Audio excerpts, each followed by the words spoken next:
been struggling to get interviews, get callbacks, get even a recruiter to reply to your messages on LinkedIn, well, 9 times out of 10, it may be your resume.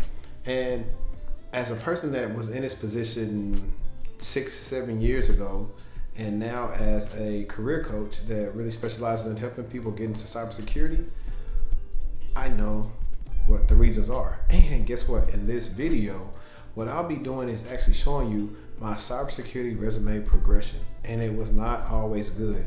You'll see that at times in the beginning I had a good format, but the contents of my resume were not the best. And it didn't showcase my value to companies enough. So, with that being said, let's get into the video. Alright, what's going on, everybody? And we're back. We're on my first resume. This is my college resume back when I was trying to get a real job or internship. And this is going to be the basis of most of my resumes until about 2018 when I got the help of resume writers, right? So, I always talk about, I offer the service for LinkedIn and resume review service for reasons just like this. One of the biggest reasons why I was having issues is look at my resume. Format's decent, content's okay, I guess. I mean, to me now, I don't think it's that good, but it doesn't look like a resume of someone trying to get a cybersecurity role. So check this out. First things first. This is okay. I blacked these out because back then we were taught to have a whole address on here, but now this is really only the city and state I'm in. And I don't want you guys emailing me, even though this is not my professional email. Y'all can have this number. It's not my real number. So it doesn't work anymore. So check this out. Look at this statement. To seek a challenging position in the information technology field with a dynamic organization that offers an opportunity for professional growth and development through technology development, implementation, and operations. That's super vague. There's something that's okay, but that's fine. What does that mean? And they instructed us like this, and this is one of the reasons why I talk about colleges being behind, is the fact that this right here didn't prepare me for anything, right? So let's move along to this section. I've seen people that had this stuff high. Now this does really not matter. I used to think it mattered when I was in school to show, hey, guess what? I pretty much got my bachelor's, and I have security plus, so I'm important. It doesn't really matter that much. Now, one of the parts that matters the most, look at this skill. Look at my skills, all right? Now, we're going to touch on some of this later, but a lot of these things are not showcased in my job experience. So how is a company supposed to know that I have the skills, especially with these three? If I'm coming out of school, how do I know how to use these? I remember vividly going back to interviews and saying, like, interviews that asked me about Nessus and Wireshark and MMSA, and I say, oh, I learned how to use them in, when I studied for Security Plus. But what I should have said was that I did a project with these and I did blah, blah, blah, blah, blah. So that's why they were never sold on there. I couldn't answer some questions just because my knowledge really wasn't there. So this is, basic stuff. Some of these you possibly could say I used in these classes right here. Now, for new graduates or people in school trying to search for internships, this is actually a good section. Related coursework is so that the courses you're taking are in relation to the job that you want. However, reason why I'm always so down kind of on CIS is because it's all over the place. This is a good class, network design implementation. We had to design and these are things, I'm talking through this now, but back then, no one came to me and say, hey, what did you do in any of these classes that would be, highlight material for your resume? Right here, we had to design a network infrastructure and layout for a 3-story building. And this was pretty much kind of based off like our college business. So, we could talk about everything. We went from like the technology, the routers, to having make sure we have the wiring closets on the same area on like the different floors, so they connected, they can go straight down. Same thing with the bathrooms and the plumbing. Like, I could have talked about that. That was a good project to talk about. This is nothing because this was Visual Basic. Nobody cares about that. This is a very broad class. This is kind of what cybersecurity back in the day kind of almost was like information assurance and stuff like that. went too high. Database management was cool. We did some stuff with SQL, nothing major. Now, this was like my capstone. Anybody familiar with college, you have a capstone that's pretty much trying to lump everything you learn in your major and bring it together and bring it home. So with that being said, I could have talked about this because we actually had to design a really nice project, right? And the project was pretty much our intramural bowling alley did not have a inventory system. So we designed an inventory system for the bowling alley. I could have had this a high selling point, when I was trying to apply the system analyst roles and other roles. But I just was applying to everything, but it wasn't sticking because I wasn't tailoring my resume for that. And I want you to, key off on tailoring your resume. This was I think this was a class we did, I think I did a security class, kind of learning about, nothing you really delete is safe. So this was a good class, but like I said, another way I could have enhanced my resume talking about one of these classes. This was my work study job.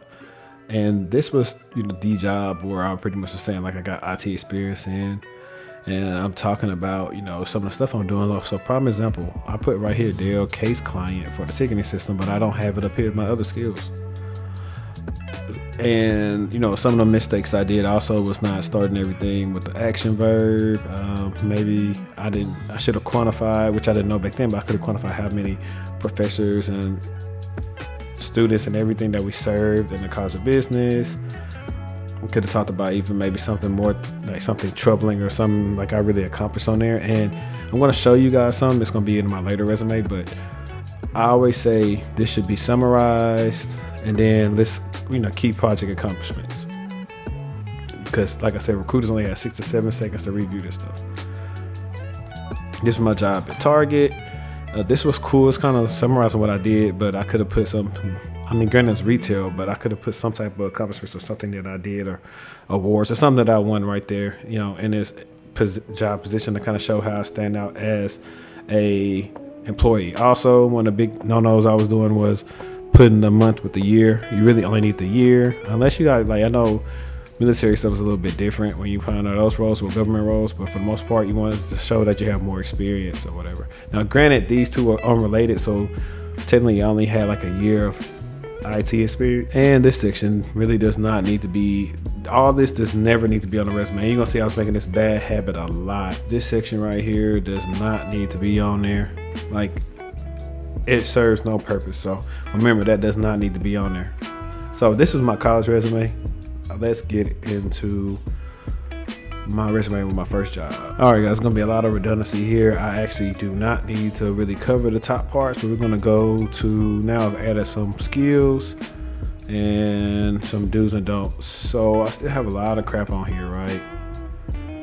There's no way possible. But early in my career, this was fine because I use this every day. I had kind of by this time stopped using Bez. For y'all don't know what Bez is, that's BlackBerry Enterprise Server.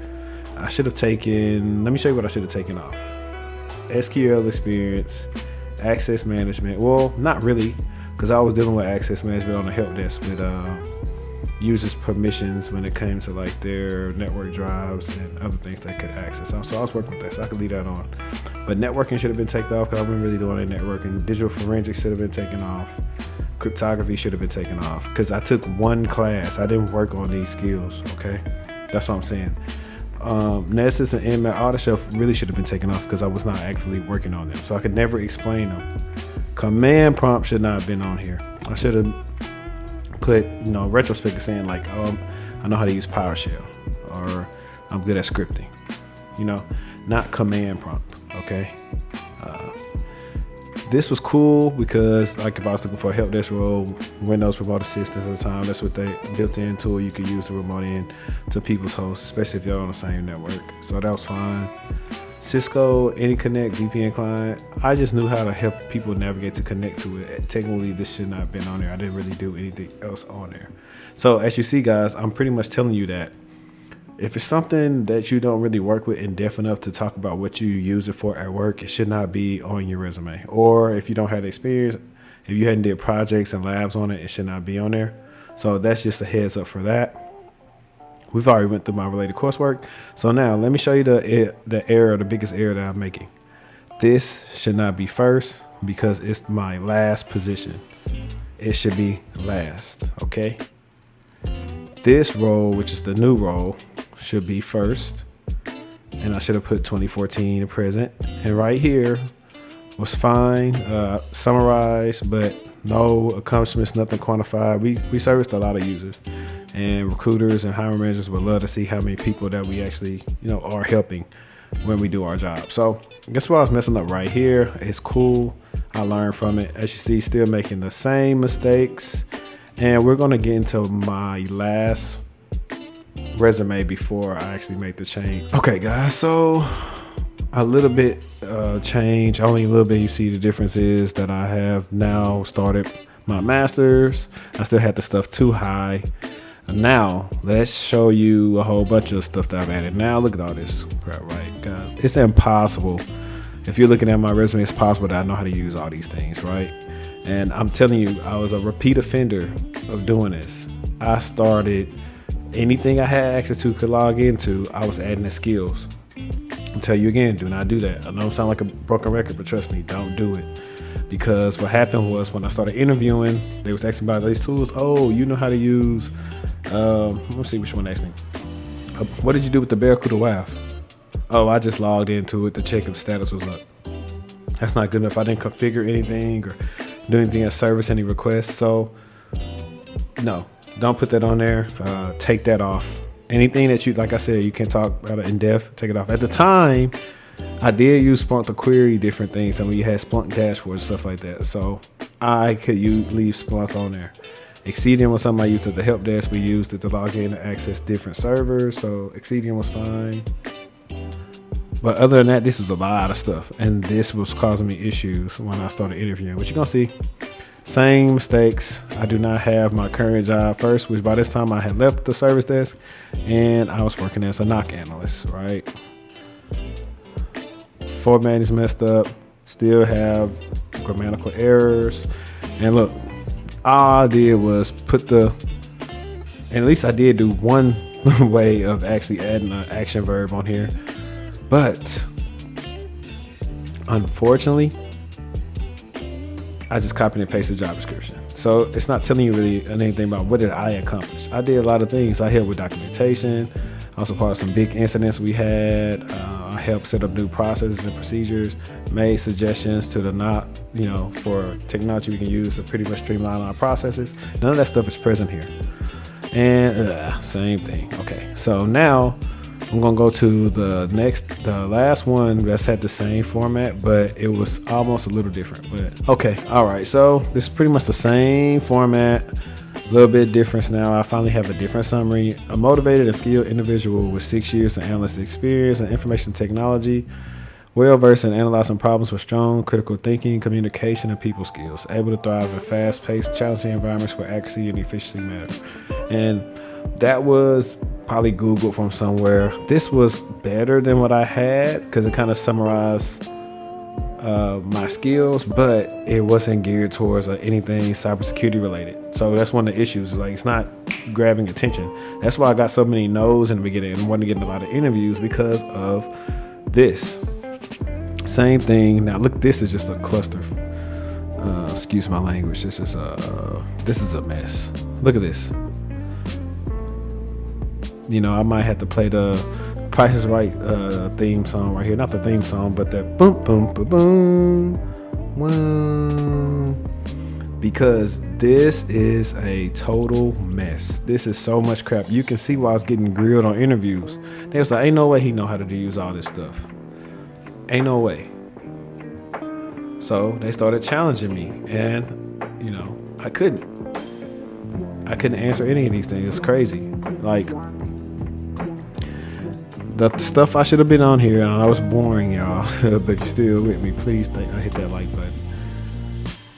These are the only 3 new things I added because, this is what I used at work. Like I said, all this other crap should have been gone. All this also should have been gone. Same issues. Look at that. It made no sense. The first thing they not want to see, they want to see my relevant experience first. Not this job. Not this job. And look at all these, these just errors just for formatting, man. It's ridiculous. Not this job. They want to see this. So by the time I started working at the SOC with McAfee, I was only there, I got laid off, and same thing. You could tell this is a job. I wasn't doing a lot of this stuff. It's just a word salad. I should have summarized what I was doing and got to the highlights. Same BS here. Now let's finally get into the format. I've updated it a little bit. This is not nowhere near my most recent resume, just to let you know. But this is the format that the resume writers changed it to, and you can see immediately when I start getting results. Okay, so check this out. Boom. Now we're getting into the resumes that make sense. I got my name in blue. I got a little color accenting, not doing anything too crazy, but it is standing out. Now I have this rule of thumb is, I'm sorry, I'm just gonna have to talk over this. These people couldn't grasp, but anyways, rule of thumb is that whatever job you're applying to, add that title right here so that they know that, it's attention to detail pretty much. Instead of putting on your summary and thing, attention to detail, show it. So attention to detail, hey, I think this potential job I was applying to was a senior security threat analyst or whatever. And these were some of the roles I was interested in: incident response, security management, network monitoring. And let's read how much better this is over my last things. Proven certified IT analyst professional with 8+ years of progressive experience specializing in monitoring, analyzing, and responding to infrastructure threats, protected corporate assets, and demonstrated incident response team training. Methodical, extremely motivated self-starter with recognized strengths in security management, compliance and controls, and self-assessment processes. Highly adaptable with best practice vulnerability review initiatives and created a cohesive experience. Solid organizational and analytical skills, excellent problem solver, perform well in dynamic technical environments.